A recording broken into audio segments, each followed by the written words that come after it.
What's happening, folks? Back with another reaction, back with some more Cyndi Lauper. Once again, major shout out to Seb.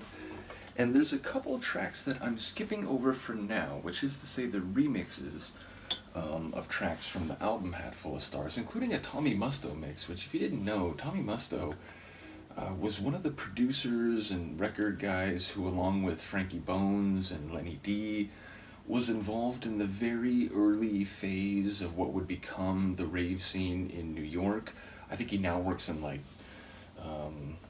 capital management and finance and so on. Nevertheless, I will come back for that remix and a couple others, but I wanted to keep going with like proper Cyndi tunes for the moment.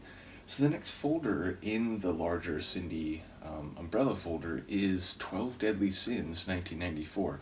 Now admittedly I was a bit confused when I downloaded the folder and I looked inside. There's 6 tracks. I was expecting there to be 12. I suppose, 12 Deadly Cyns could be one of the tunes, and it's not so much about being, each one of the songs representing a deadly sin in that way, but like I said, I was a bit surprised. But obviously that's like not your typical album in terms of number of tracks. It feels more like a longer EP. Either way, I'm excited to go through it, and I love the play on word with sins, so yeah, I feel like that was always inevitable when you perhaps play with what is already, let's say, a less common spelling of the name Cyndi. So I like the idea of, just extending that and finding other ways of using, her name in words that would normally be spelled other ways.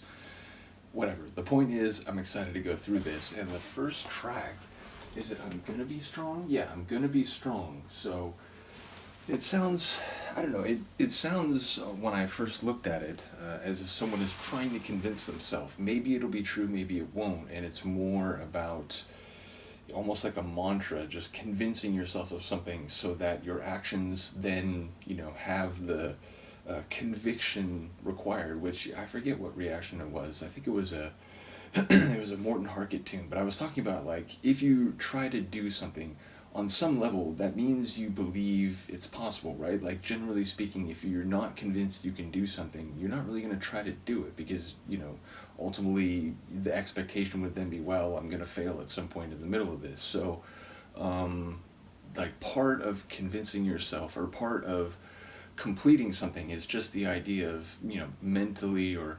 psycho-emotionally convincing yourself that you're able to do it, and that there is an outcome possible in which it will be fulfilled or succeeded. So in that sense, when I looked at this title, it felt like someone trying to talk themselves into getting through some situation. Being strong is usually required when you're facing adversity, when the going is tough, when there's a struggle, when there's some form of opposition. So yeah, it sounds like someone maybe convincing themselves that they can get through this by being strong. Now, the context could be different. It might not be so much about psychological conviction. It could just be, the reality of the way someone is going to be strong. So let's find out. This is Cyndi Lauper, I'm Gonna Be Strong, the first track on her 1994 album 12 Deadly Cyns.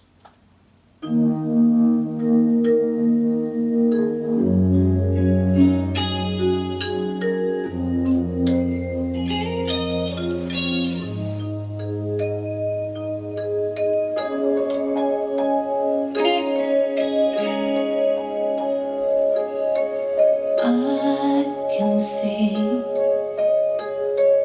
you slipping away from me.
can go from that belt to the... I don't know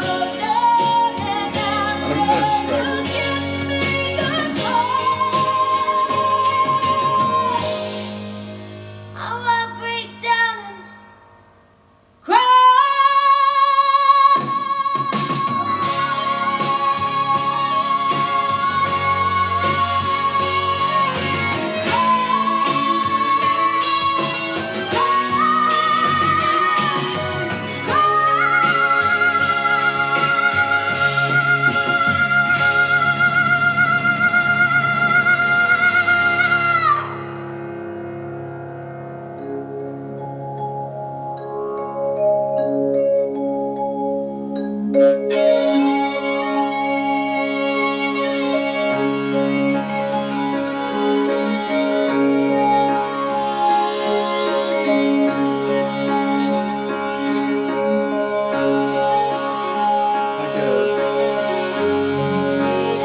Irish or like Scottish music feel,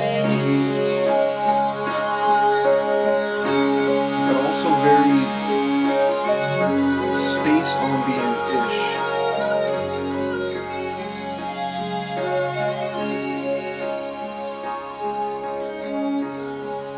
Oh, and by the way,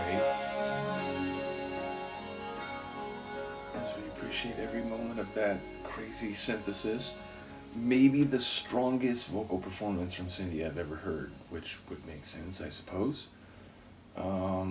Insane. And I love the dynamic of, she can't bear the idea of, he thinks that she's going to go to him and try to convince him to stay, and, he would then therefore be issuing pity that I feel sorry, and I can't, and I feel bad, and and that's just too much to bear. So she's going to pretend she's going to be strong by pretending that's not what she wants to do, and that's not how she feels, and that she's fine with it, or it doesn't bother her.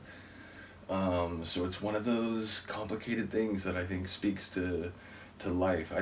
Some songwriting about emotion and love, I think it speaks to more absolute types of feelings, and those are completely genuine and sincere. There are times where I felt just completely enraptured by someone, but there's also times in my dating history where the emotions at play are so much more complicated, and it's it's probably ending, you don't really want it to, but you also you don't want to reveal your hand, so to speak, and oh, I'm the one who feels so bad about this, and you're the one who's probably getting away from this in a better position, and it's so complicated how you feel. And I think this song is a perfect example of how that can play out in a actual dynamic in time. It's this other person's packing up, getting ready to leave, and the other person perhaps deep inside desperately would like to, is there a way we can make this work? Is it, and convince them to, maybe try to stick it out, but instead they're just gonna, be emotionally strong, ignore how they're actually feeling, because they don't want to give the guy the satisfaction that he sort of is the winning party in this breakup. So a well-written tune and a crazy emotional delivery that, it's you could feel the strength in her, the title phrase in her vocal performance. Just incredible. So yeah, shout out to Cyndi, shout out to Seb again for sharing this. Do let me know what you think. I will see you next time. Peace.